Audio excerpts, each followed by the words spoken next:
नमस्कार। आप लोगों का स्वागत है हमारे YouTube चैनल शिक्षा सबको में। हम लोग NIOS की उच्चतर माध्यमिक कक्षा यानी इंटरमीडिएट का व्यवसाय अध्ययन विषय पढ़ रहे हैं। इस विषय के अंतर्गत हम लोग मॉड्यूल 8 पर हैं, जो कि सबसे आखिरी मॉड्यूल है और उसका शीर्षक है व्यापार एवं उपभोक्ता संरक्षण। इसमें भी हम पाठ 22 और 23 पढ़ चुके हैं। अभी हम जिस पाठ पर हैं वो है पाठ 24। पाठ 24 का शीर्षक है उपभोक्ता संरक्षण। इसके भी हमने 2 भाग पिछली वीडियोस में देख लिए हैं।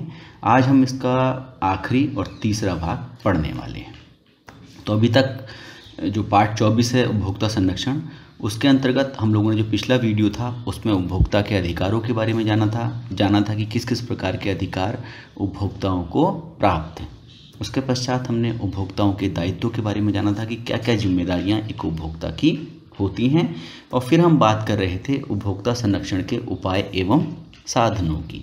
तो जो उपभोक्ता संरक्षण के उपाय और साधन होते हैं उसके अंतर्गत हमने लोक अदालत की बात की थी, जनहित याचिकाओं की बात की थी, शिकायत निवारण फोरम और उपभोक्ता संरक्षण परिषद की बात की थी, जागरूकता कार्यक्रमों के बारे में बात की थी, फिर उपभोक्ता संगठनों की बात की थी। इसके पश्चात उपभोक्ता कल्याण कोष की बात की थी, जो कि एक प्रकार का कोष होता है जिसमें पैसा रहता है।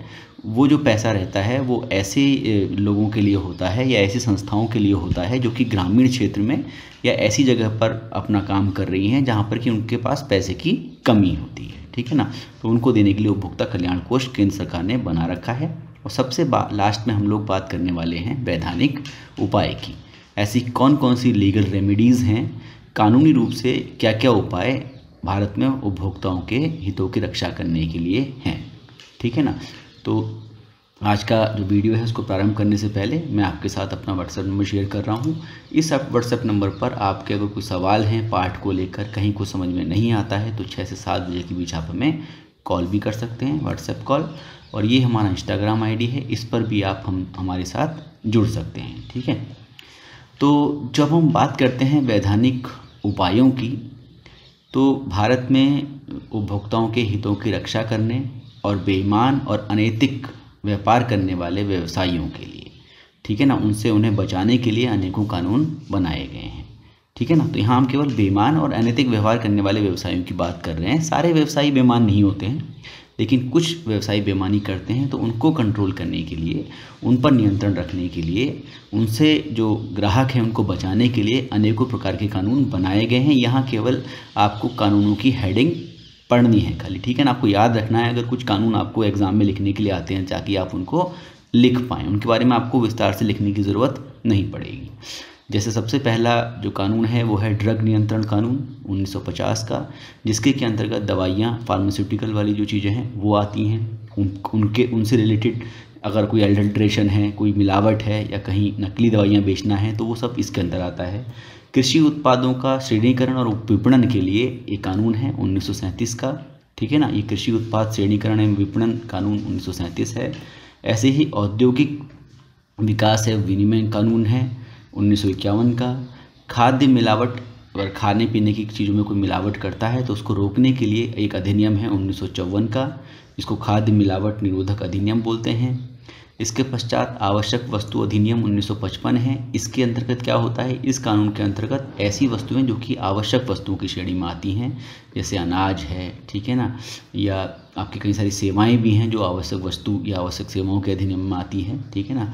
तो ऐसी चीज़ें जो कि बहुत ज़रूरी हैं, ठीक है। इसमें दवाइयाँ भी आ सकती हैं, ठीक है ना, इसमें दवाइयाँ भी आ सकती हैं क्योंकि वो भी आवश्यक वस्तु होती हैं। दूध आ सकता है, ठीक है ना।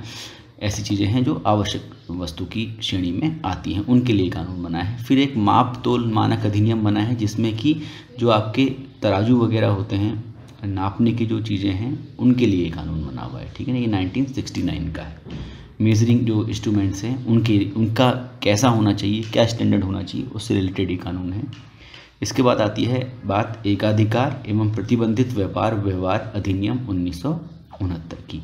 तो ये जो कानून है ये बेसिकली मोनोपोली, एकाधिकार, ऐसे बाज़ार की संकल्पना जहाँ पर कि केवल एक ही व्यापारी हो, ठीक है ना, और उसका ही पूरे जगह पर अधिकार हो, वही केवल अपना माल बेचता हो, या वो जो उत्पाद है वो सिर्फ एक ही व्यक्ति बनाता हो। जैसे आपके यहाँ हो सकता है बिजली के क्षेत्र में एकाधिकार आपको मिल सकता है, क्योंकि आपके यहाँ सिर्फ बिजली मैक्सिमम जगह पर सरकारी कंपनियां ही प्रोवाइड करती हैं, तो भी एक मोनोपोली जैसी बन जाती है। ऐसी रेल में केवल भारतीय रेल है जो सरकारी कंपनी है या सरकारी ऑर्गेनाइजेशन है जो कि रेल का से जो परिवहन है वो उसको कंट्रोल करती है, तो वो भी एक मोनोपोली है, ठीक है ना। तो ऐसे जो चीज़ें हैं, एकाधिकार जो बाजार है उसको हतोत्साहित करने के लिए कानून बनाया गया था, एकाधिकार एवं प्रतिबंधित व्यवहार अधिनियम, ठीक है ना। ऐसे व्यवहार जो कि प्रतिबंधित श्रेणी में आते हैं वो उनको बैन करने के लिए कानून काम करता था। इसके पश्चात है काला बाजारी एवं आवश्यक आपूर्ति अधिनियम। तो काला बाजारी और जमाखोरी, हमने दो समस्याओं की बात की थी, उनको रोकने के लिए कानून है जो कि 1980 का है। इसके पश्चात है भारत मानक ब्यूरो अधिनियम। तो ये मानक ब्यूरो अधिनियम जो है ये भी जो आपके मेजरिंग स्टैंडर्ड्स हैं, ठीक है ना, और साथ साथ आपने जो ISI वाले मार्क देखे होंगे वो इसकी वजह से ही आता है, ठीक है ना। भारतीय मानक ब्यूरो ऑफ इंडियन स्टैंडर्ड्स, ठीक है ना। तो ये कानून बनाता है, इस कानून के तहत एक स्टैंडर्ड तय किए जाते हैं कि इससे नीचे की कैटेगरी का माल आप नहीं बेचेंगे, ठीक है ना। तो वो इसमें आता है भारत मानक ब्यूरो अधिनियम में। तो ये जो सभी सारे कानून हैं इनका उद्देश्य क्या है? उनका उद्देश्य और महत्व मुख्यतः दंडात्मक है। कैसा है? दंडात्मक है। ये सजा देने वाली चीज़ों में आते हैं, ठीक है ना। और यद्यपि इनमें से कुछ निरोधक प्रकृति के भी हैं, ऐसी प्रकृति के हैं जो कि ऐसी अगर कोई गलत प्रैक्टिसेस करता है तो उसको रोकने वाले हैं, निरोधक टाइप के, ठीक है।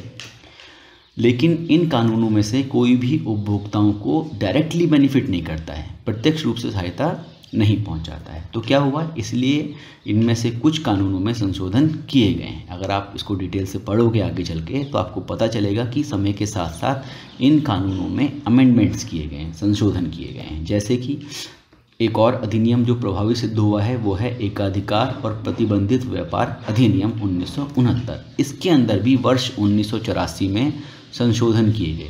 वो संशोधन क्या किए गए? संशोधन किए गए विज्ञापनों को कंट्रोल करने के लिए, ठीक है ना। जो आप टीवी पे या समाचारों में सुनते हैं विज्ञापन, उनके बीच में कार्यक्रमों के, उनको नियमित करने के लिए, उनको कंट्रोल करने के लिए इसके अंदर संशोधन किए गए। तो वर्ष 1984 में किए गए संशोधन के पश्चात इसको विशिष्ट उपभोक्ता संरक्षण कानून का दर्जा प्राप्त हो गया है, ठीक है ना। लेकिन ये चीज़ें काफ़ी नहीं थी। 1984 में किए गए संशोधनों के बाद भी एक और अधिक व्यापक कानून की आवश्यकता समझी गई और इसीलिए 1986 में उपभोक्ता संरक्षण अधिनियम पारित किया गया।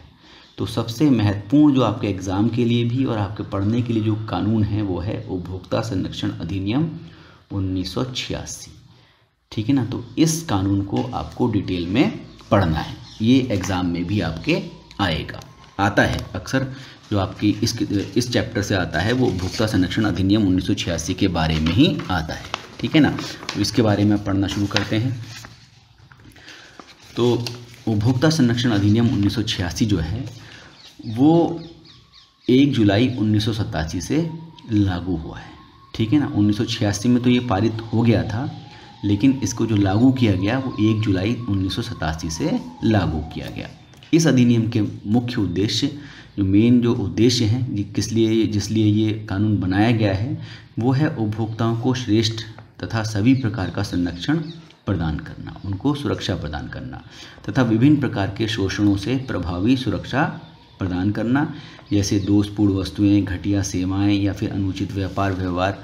ये जो सारी चीज़ें हैं इनसे उनको जो ग्राहक हैं उनको सुरक्षा प्रदान करना, ये इसका उद्देश्य था।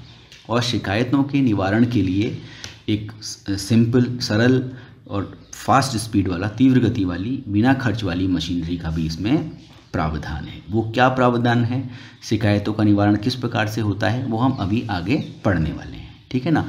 तो जो ये उपभोक्ता संरक्षण अधिनियम 1986 है उसकी मुख्य विशेषताएं क्या क्या हैं? सबसे पहली विशेषता तो है कि ये सभी वस्तुओं, सारी वस्तुएं, ठीक है, इसमें कोई वस्तु छूटी नहीं है। सभी वस्तुओं, सेवाओं तथा अनुचित व्यापारिक गतिविधियों, चाहे वो वस्तु हों, चाहे वो सेवाएं हों, या फिर जो इंडस्ट्री है, जो व्यवसायी है, उसके द्वारा की जाने वाली बहुत सारी गतिविधियां हैं, उन सब पर ये लागू होता है। जब तक कि केंद्रीय सरकार ने विशेष रूप से छूट ना दी हो। अगर किसी बिजनेस को, किसी व्यवसाय को स्पेशल छूट दी गई है, उसको रिलैक्सेशन दिया गया है तो अलग बात है, नहीं तो सारे व्यापारियों पे, उनकी गतिविधियों पे, उनके द्वारा बनाई गई वस्तुओं या फिर उनके द्वारा दी जा रही सेवाओं पर ये कानून लागू होता है। सभी सार्वजनिक या फिर सहकारिता क्षेत्रों पर भी ये लागू होता है। कोई फर्क नहीं पड़ता वो कंपनी चाहे सरकारी कंपनी हो या फिर सहकारी क्षेत्र की कोई एजेंसी हो, ठीक है ना, सारे क्षेत्रों पर ये लागू होता है। तो ये केंद्र, राज्य और जिला स्तर पर, ठीक है ना, केंद्र के स्तर पर भी, राज्य के स्तर पर भी और जिला के स्तर पर भी, ठीक है ना। आपको पता है जो सबसे बड़ा जो जुडिशन होता है, जो कार्य क्षेत्र होता है वो केंद्र सरकार का होता है, उसके बाद राज्य सरकार का होता है, सबसे छोटा जो यूनिट होता है वो जिला होता है। तो इन तीनों स्तरों पर उपभोक्ताओं के अधिकारों के प्रमोशन के लिए, प्रवर्तन के लिए तथा उनकी सुरक्षा के लिए, अधिकारों की सुरक्षा के लिए उपभोक्ता परिषदों की स्थापना की व्यवस्था भी इस अधिनियम 1986 के अंतर्गत की जाती है तथा इसमें उपभोक्ता की शिकायतों एवं विवादों से निपटारे के लिए 3 स्तरीय अर्ध न्यायिक प्रणाली की व्यवस्था है। ये पूर्ण न्यायिक नहीं है, अर्ध न्यायिक टाइप की व्यवस्था होती है, ठीक है ना। पूर्ण न्यायिक तो होती है जो कि आपकी जो सामान्य न्यायालय होते हैं, जो अदालतें होती हैं वो पूर्णतः न्यायिक होती हैं, ठीक है ना। लेकिन यहाँ जो व्यवस्था होती है उपभोक्ता संरक्षण अधिनियम 1986 के अंतर्गत वो अर्ध न्यायिक श्रेणी की होती है, ठीक है ना। तो इसकी व्यवस्था रहती है और कितने स्तर की होती है? 3 स्तर की। ये 3 स्तर कौन कौन से होंगे? एक तो राज्य वाला होगा, ठीक है ना, सबसे पहले केंद्र वाला होगा, फिर राज्य होगा और फिर जिला होगा। तो इन तीनों लेवल पर अलग अलग प्रकार से उपभोक्ता संरक्षण अधिनियम के अनुसार व्यवस्था की जाती है। ये उपभोक्ता के जो 6 अधिकार हैं जो कि हमने पिछले वीडियो में पढ़े थे, उनको संवैधानिक मान्यता भी प्रदान करता है। तो ये जो कानून होता है, ये जो कानून है उपभोक्ता संरक्षण अधिनियम 1986, इसके आने के पश्चात ही उपभोक्ताओं के जो 6 अधिकार हैं उनको संवैधानिक मान्यता प्रदान की गई थी, ठीक है। इसके बाद करते हैं कि जो CPA है या कंज्यूमर प्रोटेक्शन एक्ट है, जिसको आप उपभोक्ता संरक्षण अधिनियम बोलते हो 1986 का, उसके अधिकारों में आने वाली वस्तुएं या फिर सेवाएं, उसके अधिकार में कौन कौन सी वस्तुएं या सेवाएं आती हैं जिन पर कि ये कानून लागू होता है। इस अधिनियम के अनुसार वस्तु, ठीक है ना, वस्तु जो शब्द है, शब्द का वही अर्थ है जो वस्तु विक्रय अधिनियम में है। इसके अनुसार इसमें मुद्रा, जो पैसा होता है, को छोड़कर सभी प्रकार की चल संपत्तियाँ, सारे प्रकार की चल संपत्तियाँ इसमें सम्मिलित हैं एवं इसमें स्टॉक, शेयर और खड़ी फसल, ये सब भी सम्मिलित होते हैं जो वस्तु है, ठीक है ना, उसके अंदर ये सारी चीज़ें आती हैं।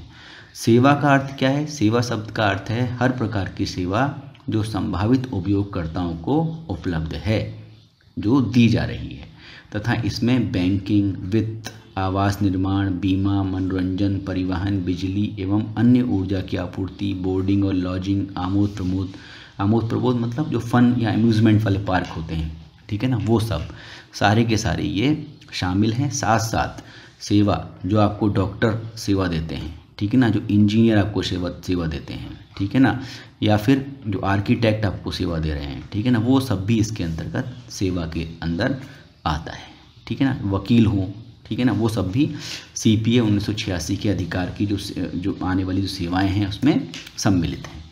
अब आपको जो ये उपभोक्ता संरक्षण अधिनियम है इसको समझना है अच्छी तरीके से, ठीक है ना। तो ये कैसे इम्प्लीमेंट होता है, इसके अंतर्गत आप शिकायत कैसे करेंगे, शिकायत कौन कौन दर्ज करा सकता है, ये सारी चीज़ें हम इसके अंदर पढ़ने वाले हैं, ठीक है ना। आपको इसी तरीके से इसको पढ़ते हुए चले जाना है, एग्ज़ाम में बहुत इंपॉर्टेंट है, इसलिए आपको इसको ध्यान से पढ़ना ही पड़ेगा। तो शिकायत दर्ज कैसे होती है?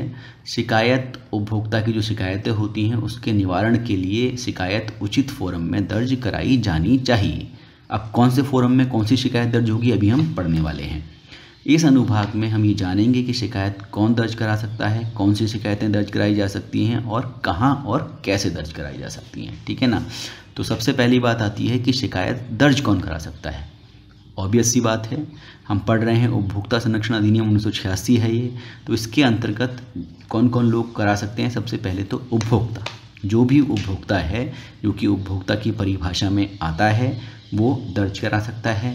कोई भी मान्यता प्राप्त स्वयंसेवी उपभोक्ता संगठन ना केवल उपभोक्ता बल्कि जो स्वयंसेवी उपभोक्ता संगठन हैं, NGOs हैं, वो चाहे उनका उपभोक्ता इसका सदस्य हो या ना हो, चाहे जिसने यूज़ किया है सामान वो इसका सदस्य हो या नहीं हो, अपने आप भी स्वयंसेवी उपभोक्ता संगठन शिकायत दर्ज करा सकते हैं। ऐसे ही केंद्रीय सरकार या फिर कोई भी राज्य सरकार वो भी इसमें मुकदमा दर्ज या शिकायत दर्ज कर सकती है। एक या अधिक उपभोक्ता यदि समान हित रखने वाले अनेकों उपभोक्ता हैं, तो अभी तो हम बात करते हैं कि उपभोक्ता, लेकिन अगर एक से ज़्यादा भी उपभोक्ता अगर हैं और उनके हित समान हैं, मतलब उनको एक ही प्रकार की परेशानी है, ठीक है ना, ऐसे अनेकों उपभोक्ता भी हैं, तो वो भी शिकायत दर्ज करा सकते हैं। मुकदमा गलत कह रहा हूँ क्योंकि इसमें शिकायत दर्ज की जाती है, ठीक है, कंप्लेंट दर्ज होती है। यदि उपभोक्ता की मृत्यु हो जाए, जिसने सामान लिया था वो किस कारण से उसकी मृत्यु हो गई, तो उसके कानूनी जो उत्तराधिकारी हैं, जो उसके वारिस हैं, ठीक है ना, या फिर उसके प्रतिनिधि, वो भी शिकायत दर्ज करा सकते हैं, ठीक है ना। तो ये सारे लोग हैं जो कि शिकायत जो उपभोक्ता संरक्षण अधिनियम 1986 है उसके अंतर्गत दर्ज करा सकते हैं। अब बात है कि कौन सी शिकायत दर्ज कराई जा सकती है, किस किस प्रकार की शिकायत आप दर्ज करा सकते हैं।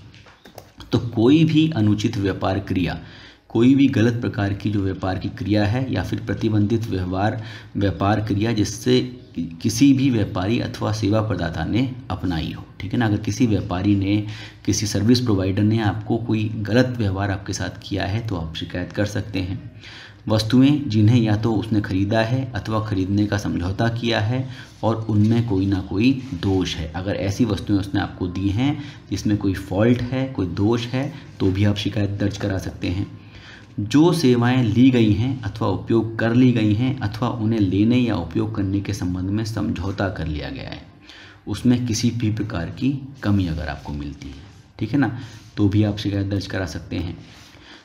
फिर वर्तमान में लागू कानून के द्वारा अथवा उसके अंतर्गत निर्धारित मूल्य, ठीक है ना, अगर आपकी जो मूल्य है उससे संबंधित कोई परेशानी हो, ठीक है ना, माल अथवा पैकेज पर दिखाया गया मूल्य, अगर उस मूल्य में आपको कुछ गड़बड़ लगती है तो भी आप शिकायत दर्ज करा सकते हैं। मूल्य सूची में दिया गया मूल्य, ठीक है ना, या फिर यदि दोनों पक्षों के बीच तय मूल्य से अधिक मूल्य लिया गया है, तो मूल्य से संबंधित कोई परेशानी है, प्राइस से संबंधित कोई प्रॉब्लम है, तब भी आप शिकायत दर्ज करा सकते हैं। वस्तुओं और सेवाओं का प्रयोग जीवन एवं सुरक्षा के लिए जोखिमपूर्ण है, अगर ऐसा लगता है कि वो रिस्की हैं आपके जीवन के लिए, आपकी सुरक्षा के लिए, या फिर उसमें जोखिम की संभावना है, रिस्क होने की पॉसिबिलिटी है, तो भी आप शिकायत दर्ज करा सकते हैं, ठीक है ना। तो हमने देख लिया कि शिकायत कौन दर्ज करा सकता है और कौन सी शिकायत आप दर्ज करा सकते हैं। अब बात आती है कि शिकायत दर्ज कहाँ करानी है, ठीक है ना, शिकायत आपको लिखवानी कहाँ है, कहाँ देनी है। यदि वस्तु या जो सेवाएं आपने खरीदी हैं उनकी कीमत या क्षतिपूर्ति का दावा 20 लाख रुपए से अधिक नहीं है, 20 लाख रुपए तक की शिकायत है आपको सामान की, 1 रुपये से लेकर 20 लाख रुपए तक का अगर कोई आपका सामान है उसमें कुछ गड़बड़ी है, कुछ आपको शिकायत करानी है, तो आपको शिकायत जिला फोरम में करानी है। सबसे छोटी जो इकाई है जिला फोरम है, उसमें आप 20 लाख रुपए तक की शिकायत दर्ज करा सकते हैं। इसके बाद बात आती है 20 लाख रुपए से ज़्यादा की शिकायत की। 20 लाख रुपए से ज़्यादा का सामान है, ठीक है ना, और कहाँ तक है, 1 करोड़ तक। 20 लाख से 1 करोड़ तक की शिकायत आप राज्य आयोग में दर्ज कराएंगे, ठीक है ना। उससे ऊपर अगर 1 करोड़ से अधिक की आपकी अगर शिकायत है तो उस स्थिति में शिकायत राष्ट्रीय आयोग में की जाएगी, ठीक है ना। तो ये जगह हो गई जहाँ पर कि आप शिकायत दर्ज कर सकते हैं। अब है बात शिकायत दर्ज कैसे कराई जाएगी, ठीक है ना, शिकायत कैसे दर्ज कराई जाएगी। तो शिकायत व्यक्तिगत रूप से आप खुद जाकर जिला फोरम में जाकर, राज्य फोरम में जाकर या फिर राष्ट्रीय आयोग में जाकर दर्ज करा सकते हैं, या फिर कोई अपना रिप्रेजेंटेटिव भेज सकते हैं, कोई वकील कर सकते हैं, या फिर आप चाहें तो खुद न जाएं तो डाक के द्वारा भी शिकायत दर्ज करा सकते हैं। सादे कागज पर शिकायत से संबंधित आवश्यक साक्ष्य लेखों के साथ लिखित रूप में आपको शिकायत करनी चाहिए।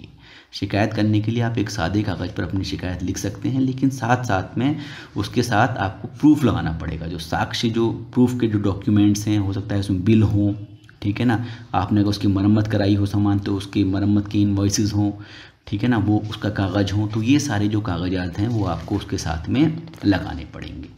स्पष्ट रूप से उसके अंदर आपको लिखना पड़ेगा कि आपको इस शिकायत के एवज में, जो शिकायत आप कर रहे हो उसके अगेंस्ट में आपको क्या राहत चाहिए।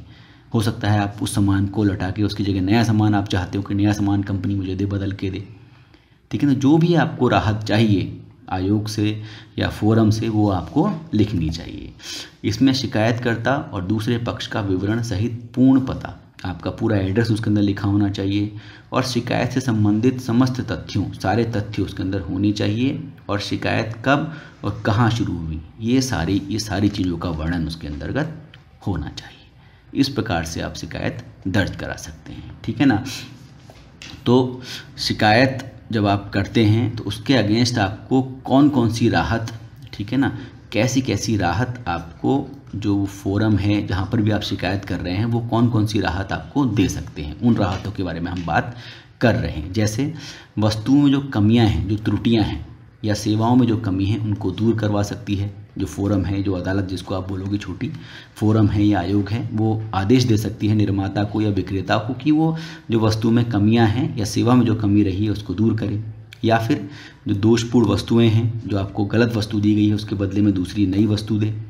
वस्तु के लिए चुकाई गई कीमत की वापसी, ये भी हो सकता है कि आयोग या फोरम ऑर्डर करते कि भी जो आपने वस्तु के अगेंस्ट इससे कीमत ली है इस ग्राहक से वो आप वापस करिए। या फिर हानि या नुकसान के लिए मुआवजा दिलाना, ये काम भी कर सकती है, ठीक है ना। आपको जो नुकसान हुआ है उस प्रोडक्ट को यूज़ करने के लिए उसके एवज में आपको उसका कंपनसेशन दिया जाए, मुआवजा दिया जाए, ये भी हो सकता है। अनुचित व्यापार क्रियाओं, जो अनुचित व्यापार क्रियाएं हैं और प्रतिबंधित व्यापार जो क्रियाएं हैं एवं उनकी पुनरावृत्ति पर रोक लगाना, मतलब फोरम या आयोग ये आदेश कर सकता है कि इस प्रकार की घटना आप दोबारा नहीं करेंगे, ठीक है ना। वो विनिर्माता जो मैन्युफैक्चरर है या सेलर है उसको ये आदेश दे सकता है। साथ साथ पीड़ित पक्ष को, जो पीड़ित पक्ष है जो शिकायत करता है उसको उचित लागत का प्रावधान भी है।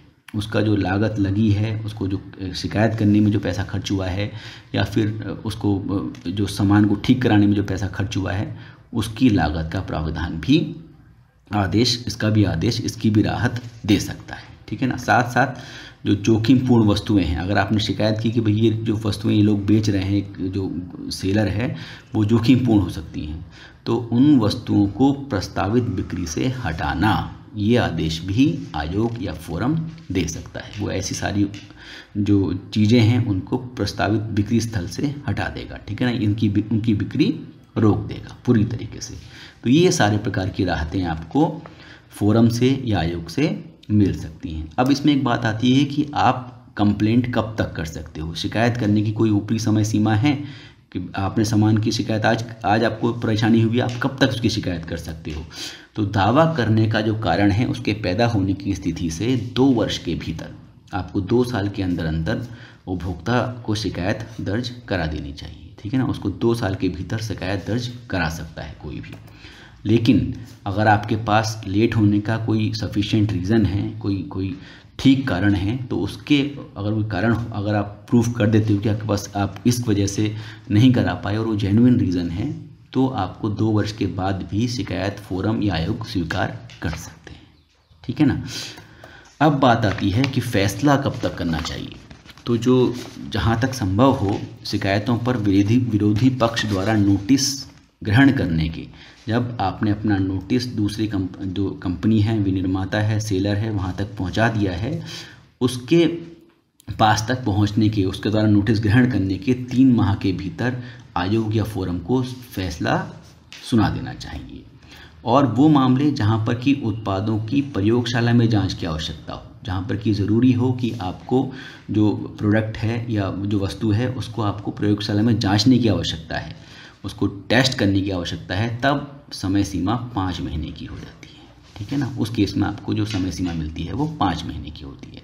बाकी नॉर्मल केसेस में वो 3 माह की समय सीमा होती है, ठीक है। तो इस प्रकार से हमने जो ये उपभोक्ता संरक्षण अधिनियम 1986 है उसकी कुछ जो विशेषताएं हैं और कुछ किस प्रकार से आपको शिकायत उपभोक्ता संरक्षण अधिनियम 1986 में करना है वो सारी चीज़ें पढ़ ली हैं, ठीक है ना।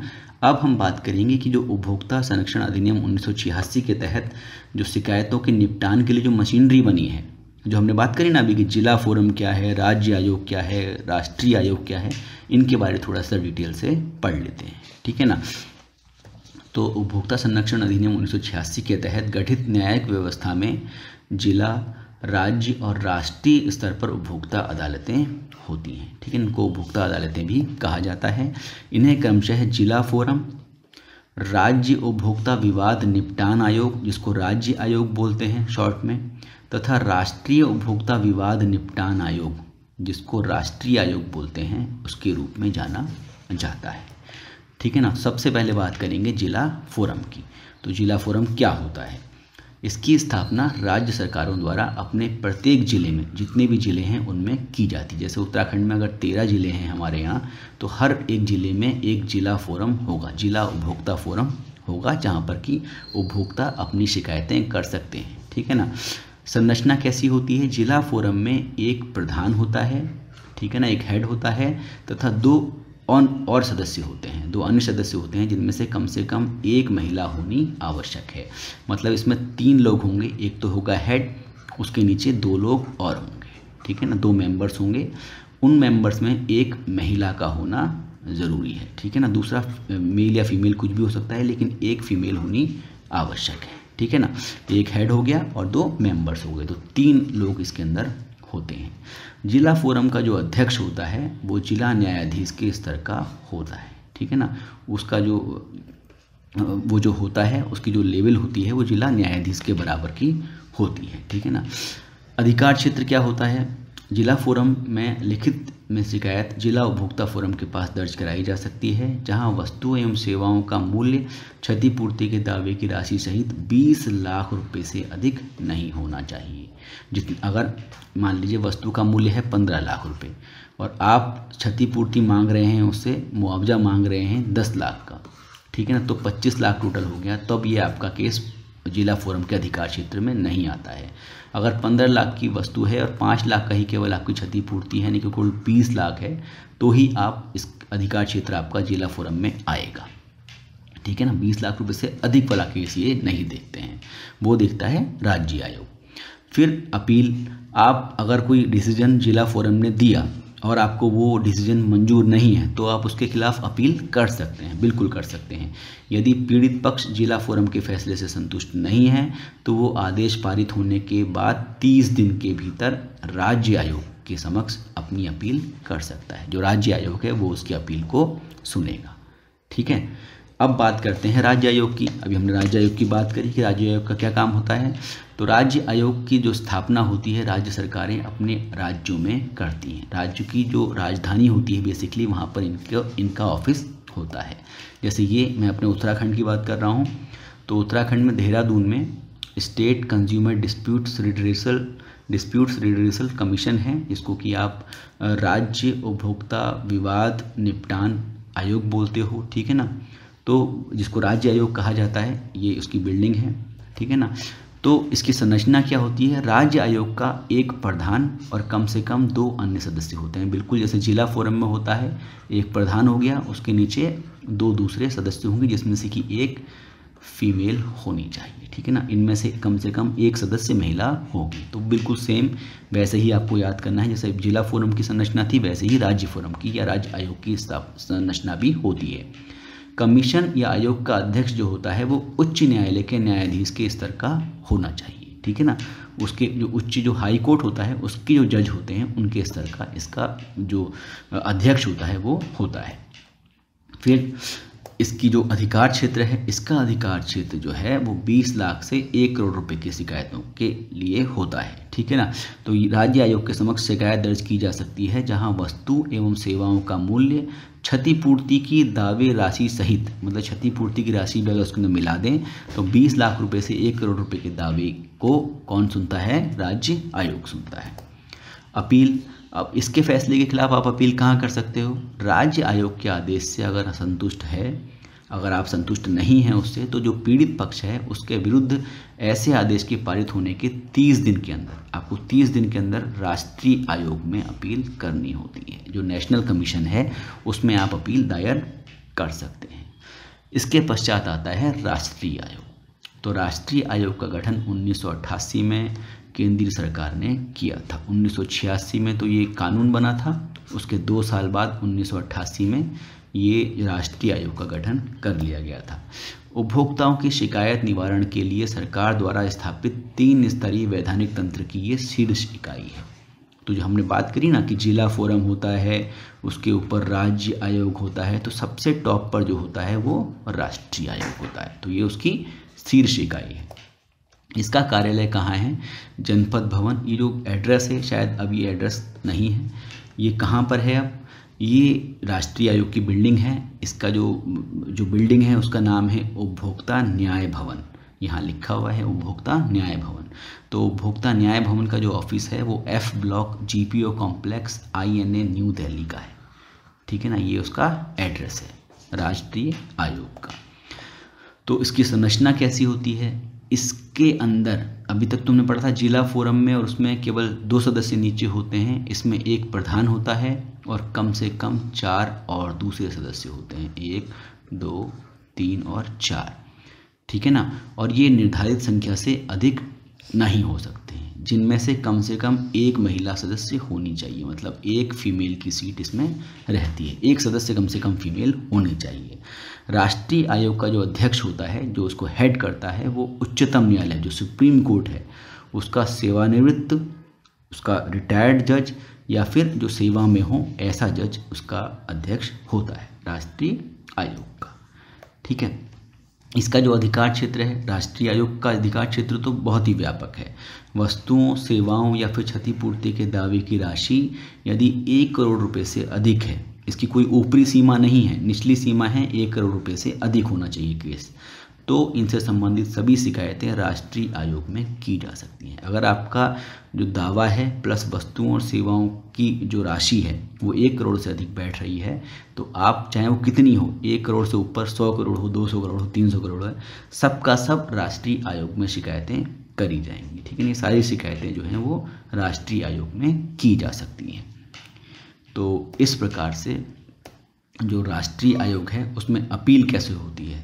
अगर राष्ट्रीय आयोग से भी आप असंतुष्ट हैं, आप उसकी जो उसने फैसला दिया है उसके आदेश के विरुद्ध अगर आप चाहें तो आदेश के 30 दिन के भीतर, आदेश की जो अवधि है उसके 30 दिन के भीतर ही आपको अपील करनी होती है, चाहे वो जिला फोरम के उसके अगेंस्ट कर रहे हो आप, राज्य आयोग के कर रहे हो या राष्ट्रीय आयोग के कर रहे हो। लेकिन राष्ट्रीय आयोग के आदेश के विरुद्ध केवल अपील आप कहाँ कर सकते हैं? सुप्रीम कोर्ट में कर सकते हैं, जो भारत की सबसे सर्वोच्च न्यायालय है, जिसको उच्चतम न्यायालय भी कहते हैं, वहाँ पर आप उसके खिलाफ अपील कर सकते हैं। ठीक है ना। तो इस प्रकार से जो उपभोक्ता संरक्षण अधिनियम है उसके उद्देश्यों की प्राप्ति के लिए जो राष्ट्रीय आयोग है उसको सभी राज्य आयोगों पर प्रशासनिक नियंत्रण के अधिकार भी दिए गए हैं। इसका मतलब क्या है कि जो राष्ट्रीय आयोग है वो जो राज्य वाला आयोग है उससे संबंधित उसके ऊपर भी उसका कंट्रोल रहता है। वहाँ किस प्रकार से केस पेंडिंग है क्या नहीं है, ठीक है ना, ये सारी चीज़ें, मामला कब शुरू हुआ है, उसके निपटान और लंबित होने से संबंधित सारी सूचनाएं वो समय समय पर मांगता है राष्ट्रीय आयोग जो है, और राज्य आयोग उसको अपनी सारी सूचनाएं भेजते हैं। ठीक है। और तथा सारे आयोग एक जैसी ही प्रोसेस अपनाएं, इसके लिए भी जो राष्ट्रीय आयोग है वो आदेश जारी करता है। ठीक है ना। तो इस प्रकार से हमारा जो ये सारी जो सेकंड बुक है आपकी वो कंप्लीट हो जाती है। आज हमने सारे चैप्टर्स इस बुक के पढ़ लिए हैं। प्रबंध के मूल आधार से हमने शुरू किया था और धीरे धीरे आज हम कंज्यूमर प्रोटेक्शन पर, उपभोक्ता संरक्षण पर इसको ख़त्म कर रहे हैं। आप लोगों के एग्ज़ाम के लिए ऑल द वेरी बेस्ट। आप लोग अच्छे से तैयारी करिए। कुछ नहीं समझ में आता है, कहीं कुछ पढ़ाने में कुछ मैंने सही से नहीं पढ़ाया हो, तो आप मेरे से 6 बजे से 7 बजे के बीच कॉल कर सकते हैं। ये हमारा व्हाट्सएप नंबर है। इस नंबर पर आप हमको मैसेज के थ्रू भी बात कर सकते हैं अगर चाहें तो। और साथ में ये हमारी इंस्टाग्राम आईडी है, इस पर भी आप हमें मैसेजेस के थ्रू संपर्क कर सकते हैं। आशा करता हूँ आप लोग अच्छे नंबरों से पास होंगे। ठीक है ना। तो आप लोगों से फिर एक बार वही अनुरोध रहेगा कि आप लोग अपने जानने वाले ऐसे लोग जो कि किसी भी हिंदी माध्यम के बोर्ड से पढ़ रहे हों, उनके साथ हमारे वीडियोस को और चैनल को ज़रूर शेयर कीजिएगा। धन्यवाद। Thank you.